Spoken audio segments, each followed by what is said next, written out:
ये कहानी है आज से 20,000 साल पहले की, जब पृथ्वी पर मानव जीवन पूरी तरह शिकार पर निर्भर था। लोग जंगलों के बीच रहते और एक साथ झुंड में रहकर जानवरों का शिकार करते और इस तरह अपने परिवार का पालन पोषण करते थे। ये कहानी एक ऐसे ही कबीले की है जिसका सरदार ताऊ है और वह अपने लोगों के साथ शिकार पर जाने की तैयारी कर रहा है, क्योंकि जल्दी ही सर्दियां आने वाली हैं, जिसके लिए उन्हें बहुत सारा खाना जमा करना होगा। इस बार ताऊ के साथ उसका बेटा केडा भी शिकार पर उसके साथ जा रहा है, क्योंकि ताऊ के बाद वही कबीले का सरदार बनेगा। अगले दिन वे सभी लोग शिकार पर निकल जाते हैं और कई दिन और रात चलने के बाद वे सभी एक पत्थर से बने एक पुल के पास पहुंचते हैं। तभी वहां उनके पास दूसरे कबीले के कुछ लोग आते हैं जो उन्हीं की तरह शिकार पर जा रहे हैं। अब वे सभी लोग साथ में आगे बढ़ते हैं। जब वे उन खतरनाक रास्तों से गुजर रहे होते हैं तो उन्हें वहां पत्थरों से बने कुछ निशान मिलते हैं जो उनके पूर्वजों ने बनाए थे, ताकि उनकी आने वाली पीढ़ियां रास्ता ना भटकें। उन पत्थरों पर हाथ के पंजे का एक निशान भी बना होता है, ताकि कबीले का मुखिया उस निशान की मदद से अपने लोगों को घर पहुंचा सके। जब रात होती है तो वे सभी लोग आराम करने के लिए एक जगह रुकते हैं। तभी वहां ताऊ को कुछ आहट होने का एहसास होता है, जिसके बाद वह अपने सभी लोगों को चौकन्ना रहने के लिए कहता है। और तभी वहां अचानक से एक शेर उनके बीच से एक लड़के को उठा ले जाता है और उसे मार देता है।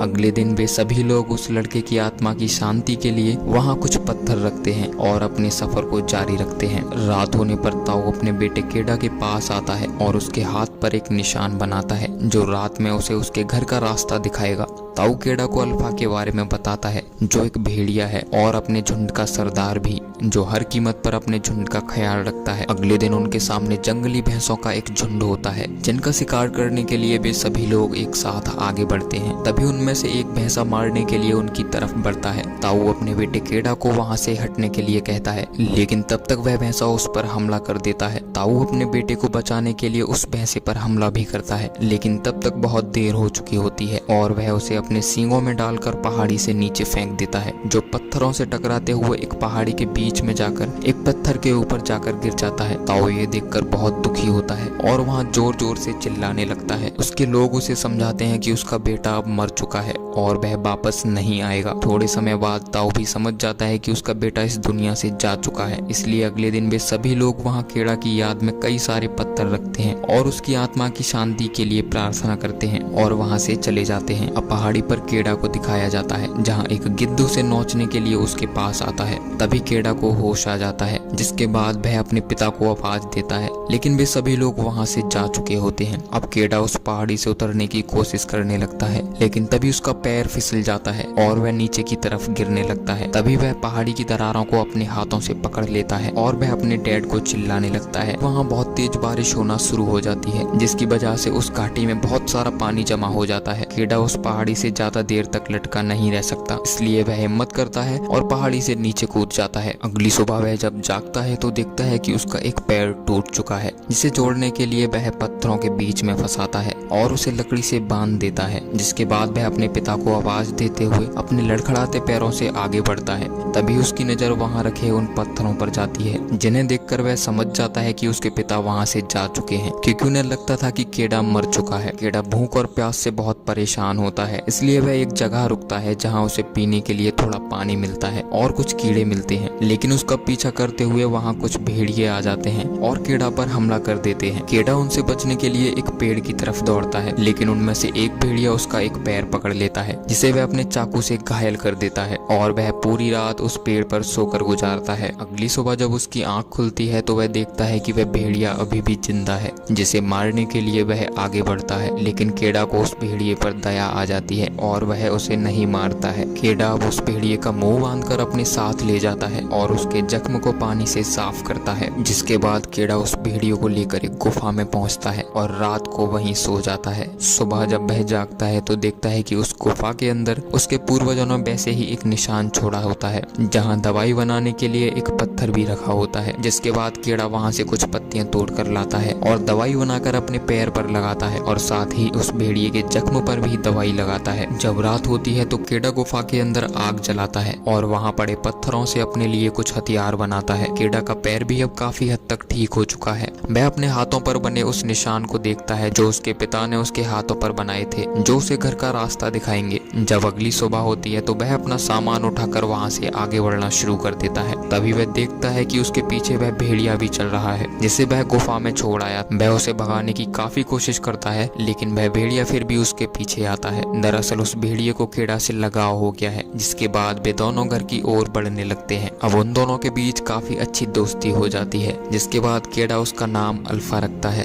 और वह अपना सफर जारी रखता है। एक रात जब कीड़ा और अल्फा साथ बैठे होते हैं कि तभी अचानक से वहाँ बहुत सारे भेड़िए आ जाते हैं और हमला करने के लिए कीड़ा की तरफ बढ़ते हैं। तभी अल्फा आगे बढ़ती है, जिसके बाद वे सभी रुक जाते हैं। दरअसल भेड़ियों का ये झुंड अल्फा का परिवार होता है जिनके साथ वह रहती थी। कीड़ा जब ये देखता है तो वह अल्फा को उसके परिवार के साथ जाने के लिए कहता है, जिसके बाद अल्फा कीड़ा की तरफ देखती है और वहाँ से चली जाती है। कीड़ा इस सफर में एक बार फिर से अकेला रह जाता है। अब वहाँ सर्दियाँ भी काफी बढ़ने लगती हैं और बर्फबारी भी शुरू हो जाती है। कीड़ा एक बार फिर से अपने हाथ पर बने उन निशानों को देखता है और अपने घर की ओर बढ़ने लगता है। कीड़ा को चलते हुए कई दिन बीत जाते हैं। तभी वहाँ उसे अल्फा दिखती है जो अपने झुंड के साथ शिकार कर रही होती है। ये देखकर कीड़ा उसकी ओर दौड़ता है कि तभी वहाँ जमी बर्फ टूट जाती है और वह पानी के अंदर चला जाता है। अल्फा भी कीड़ा की आवाज सुनकर वहाँ आ जाती है और उसे बचाने की कोशिश करने लगती है कि तभी कीड़ा अपने चाकू से बर्फ की परत को तोड़कर बाहर आ जाता है और वह ठंड से बचने के लिए आग जलाता है और अल्फा को हक करके सो जाता है। अब एक बार फिर से अल्फा कीड़ा के पास वापस आ जाती है, लेकिन ठंड लगने की वजह से कीड़ा की तबीयत अब खराब होने लगती है कि तभी उसे वहाँ एक टेंट दिखता है जहाँ एक आदमी बैठा होता है। वह मदद के लिए उसके पास जाता है, लेकिन वह आदमी ठंड लगने की वजह से मर चुका होता है। कीड़ा उसकी जरूरत का सामान ढूंढने के लिए टेंट के अंदर जाता है, लेकिन वहाँ उसे कुछ भी ऐसा नहीं मिलता है जिससे कीड़ा की मदद हो सके। कीड़ा की तबीयत अब और खराब होने लगती है, उसके मुंह से खून आना शुरू हो जाता है। कीड़ा और अल्फा दोनों टेंट के बाहर उदास बैठे होते हैं कि तभी कीड़ा अब उस आदमी के हाथ से उसका धनुष लेता है और अल्फा के साथ आगे बढ़ने लगता है। लेकिन तभी वहाँ बर्फीला तूफान आ जाता है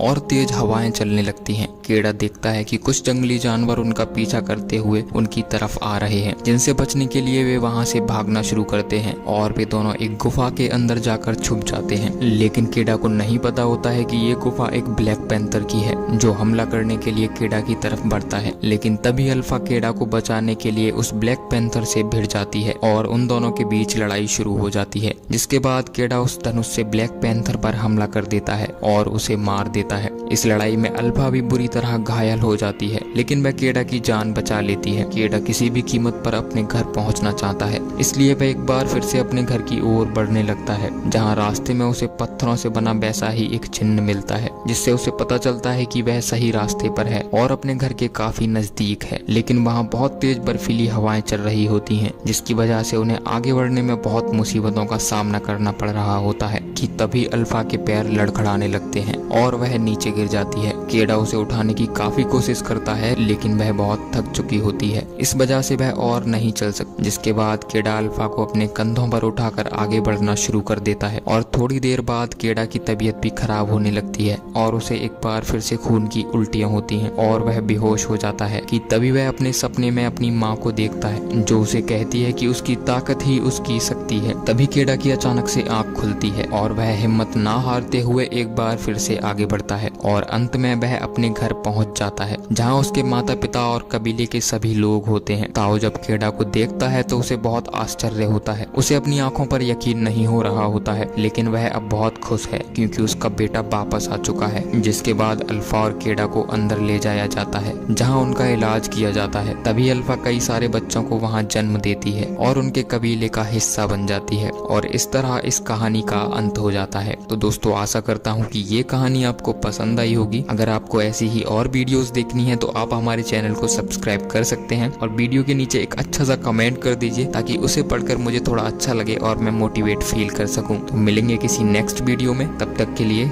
जय श्री कृष्णा।